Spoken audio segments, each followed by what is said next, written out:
গ্রামের দিনমজুরি ঘরের মেয়ে মধ্যবিত্ত পরিবারে বিয়ে করে এসে সব কিছু মানিয়ে নিতে পেরেছি বলেই আজ আমি একার সংসারেও এত খুশি।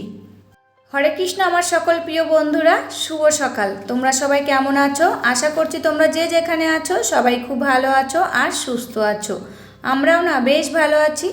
আজকে হচ্ছে সোমবার, সকাল থেকে তোমাদেরকে সাথে নিয়ে ভিডিওটা শুরু করছি। আশা করছি ভিডিওটা ভালো লাগবে। আর আজকের ভিডিওটা শুরু করলাম তোমাদেরকে সাথে নিয়ে, আর এই যে উঠানটা ঝাড় দিতে দিতে।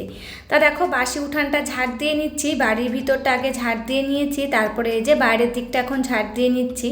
আর এই জায়গাটায় দেখছো নতুন করে কিন্তু ঢালাই হয়েছে, আগে ইট পাতা ছিল, সেই ইটগুলো তুলে আবার হচ্ছে খোয়া বালি সিমেন্ট দিয়ে ঢালাই দিয়েছে। তা কালকে ঢালাই হয়েছে বলে আজকে আগে দেখো জলটা ছিটিয়ে দিলাম, যেহেতু ঢালাই দেওয়ার পরের দিনই জল দিতে হয় তার জন্য জল দিয়ে দিয়েছি। আর বাবাও কিন্তু সকালে খুব সকালে আর একবার জল দিয়ে দিয়েছে।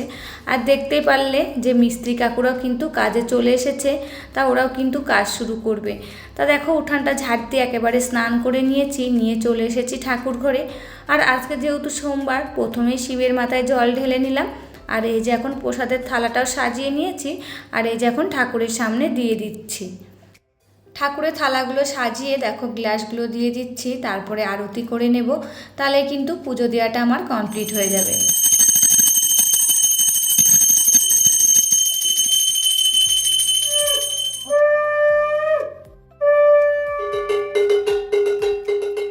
এদিকে দেখো পুজো দেওয়া কমপ্লিট হয়ে গেছে, তারপরে ঠাকুরটা প্রণাম করে নিয়েছি, আবার গীতা পাঠটাও করে নিয়েছি।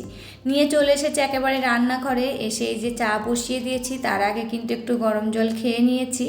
আর এই যে আমার জন্যে আর মিস্ত্রি কাকুদের জন্য চা বানিয়ে নিয়েছি একেবারে। তা মিস্ত্রি কাকুদের চা দিয়ে দিয়েছি, আমিও চা খেয়ে নিয়েছি এবং সকালের খাবারটাও খাওয়া হয়ে গেছে। আর সকালে খাবারটা তোমাদের সাথে শেয়ার করিনি, আমাদের এখানে সকাল থেকে কারেন্ট ছিল না। সকাল থেকে বলতে এই যে 10টার দিক থেকে কারেন্ট ছিল না, যেহেতু এখানে নাকি নতুন ট্রান্সমিটার লাগাবে, তার জন্য নাকি এখন মাঝে মাঝে এরকম কারেন্টটা অফ করবে।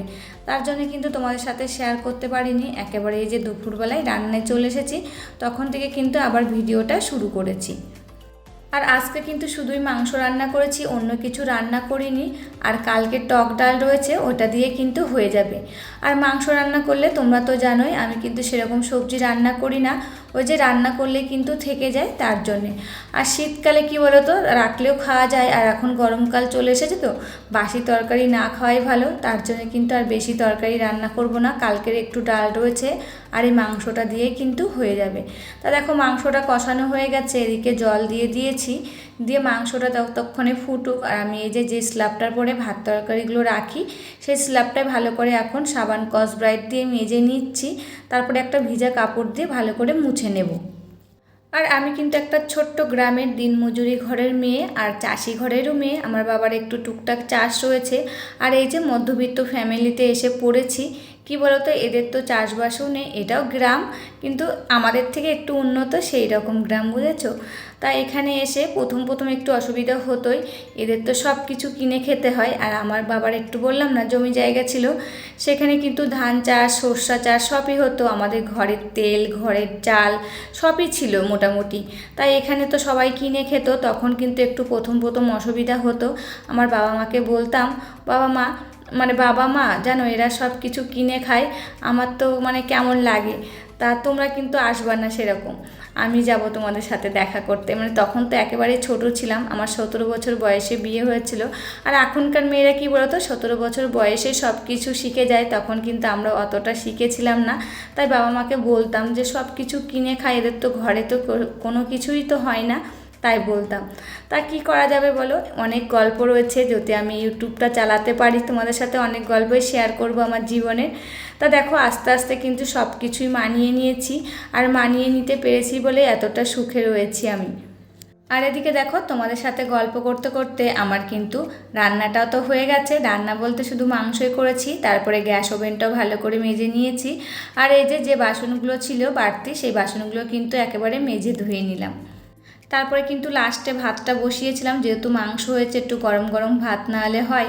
তারপরে দেখো ভাতটাও কিন্তু এখন বসিয়ে দিচ্ছি। আর বাড়িতে তো মিস্ত্রি কাকুরা কাজ করছে, ওদেরকেও তো বারবার চা টিফিন দিতে হয় বলো।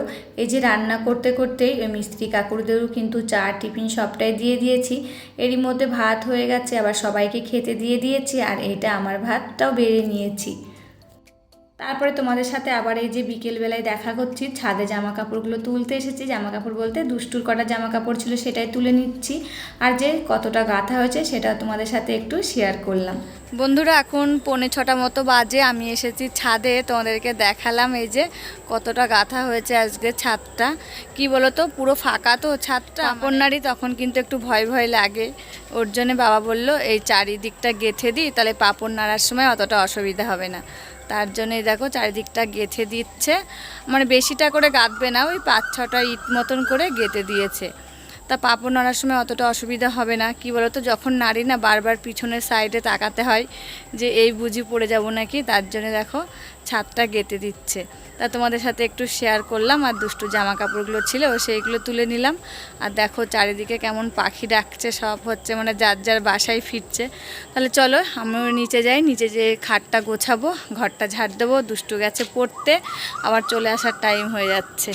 চলো তাহলে নিচে যাই।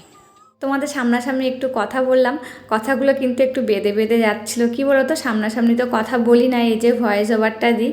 তা ভাবলাম আজকে তোমাদের সামনাসামনি একটু কথা বলি। আর এই যে কথা বলতে যাই একটু ভয় ভয় লাগছিল, তার জন্য কিন্তু কথাগুলো একটু বেঁধে বেঁধে গেছে, তোমরা কিন্তু একটু ইগনোর করো। তারপরে এই যে নিচে চলে এসেছি, এসে কিন্তু আগে জানলাগুলো দিয়ে দিলাম। আর এই যে পর্দাটা বেঁধে রেখেছি কেন বলো তো, ফ্যানের হাওয়ায় পর্দাটা উঠছে, আর সেই সময় ম্যাশিংয়ের মোটরে যে বেঁধে যাচ্ছে, তার জন্য কিন্তু পর্দাটা গিট বেঁধে রেখেছি। তারপরে তো দুষ্টু বললামই পড়তে চলে গেছে। তারা খাটটা তো অগোছালো হয়েছিল, খাটটা অগোছালো হয়ে থাকলে আমার কিন্তু দেখতে ভালো লাগে না, তার জন্য খাটটা একটু গুছিয়ে নিলাম, নিয়ে ঝাঁটা দিয়ে ভালো করে ঝেড়ে দিলাম। যেহেতু বাড়িতে সিমেন্ট বালির কাজ হচ্ছে আর এত পরিমাণে ধুলো হচ্ছে তার নেই ঠিক, জানলাটা তো পুরো ধুলোয় ভরে গেছে। তা আজকে আর এখন ধুলাম না, একেবারে ভাবছি যে সকালবেলায় ধোবো।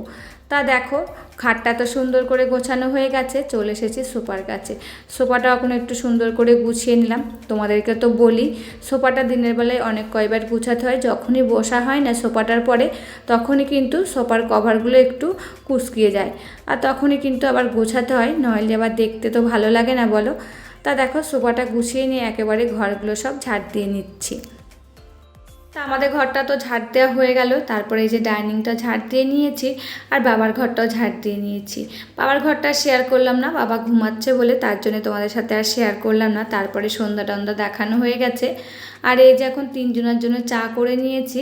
চায়ের সঙ্গে আজকে পাউরুটি খাবে, তা পাউরুটি আজকে বলে না প্রত্যেক দিনই পাউরুটি খাই। তা দেখো পাউরুটি দুটো ছেঁকে নিচ্ছি। আর যে সকল প্রিয় বন্ধুরা আমাকে সুন্দর সুন্দর কমেন্ট করো, কমেন্টে কিন্তু অনেক ভুলও ধরিয়ে দাও, তাদেরকে অসংখ্য অসংখ্য ধন্যবাদ আর ভালোবাসা। এইভাবে তোমরা আমার পাশে থেকো আর আমাকে প্রচুর প্রচুর ভালোবাসা দিও, আর কোনো কিছু ভুল বললে একটু ধরিয়ে দিও, এইগুলো কিন্তু খুবই ভালো লাগে আমার। দক্ষিণ ভারতের প্রধান নদী গঙ্গা, যমুনা, গোদাবরী না কাবেরী? গোদাবরী। ড্যাশ দেখতে অনেকটা ক্রুশ চিহ্নের মতন। জোরে বল। সবুজ গ্রহ বলা হয় ড্যাশকে? ইউরেনাস। পৃথিবীর গভীরতম স্থান হলো ড্যাশ? মারিয়ানা খাদ। কোন মহিলা আকাশচারী সবচেয়ে বেশি সময় মহাকাশে থেকেছেন? সুনিতা উইলিয়াম। চাঁদের মাটিতে প্রথম পা রাখেন কে? Yuri Gagarin. বর্তমানে ভারতে কটি কেন্দ্র শাসিত অঞ্চল রয়েছে? 9টি। কোন গ্রহটি উত্তর থেকে দক্ষিণে ঘোরে? শুক্র। দুষ্টুর পরীক্ষা 3 তারিখ থেকে, আর আমি এই যে মানে স্যার প্রশ্ন দিয়েছে সেইগুলো ধরছি যে কেমন মুখস্থ হয়েছে। আজকে এটা দিয়েছে, ও আজকে কটা মুখস্থ করেছে, এখনো বাদ বাকি মুখস্থ করতে বাকি রয়েছে। নিচের যে কোনো 2টি প্রশ্নের উত্তর দাও। তো আমি এটা পারবো, এটাও পারবো। কত নম্বরে? 4 নম্বরে। 2 করে এক একটা। আর এটাও 2টে, এটা 2 এর। তো দেখো দুষ্টুকে এখন বই নিয়ে বসিয়েছি, যেহেতু দুষ্টুর পরীক্ষা 3 তারিখে, ওকে কটা পড়া ধরলাম।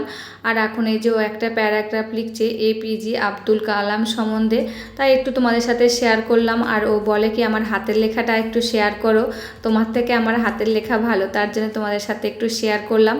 তারপরে এই যে এখন অনেকটাই রাত হয়ে গেছে, চলে এসেছি রান্নাঘরে রাতের খাবার রেডি করতে। তবে যাই হোক বন্ধুরা, আজকের ভিডিওটা আর একটু বড় করছি না, এখানে শেষ করছি। আবার দেখা হবে নতুন একটি ভিডিওর সাথে। ততক্ষণে তোমরা ভালো থাকবে, সুস্থ থাকবে আর সাবধানে থাকবে, পরিবারের সকলকে ভালো রাখবে। আর ভিডিওটি ভালো লাগলে লাইক, কমেন্ট, শেয়ার ও সাবস্ক্রাইব করে আমার পাশে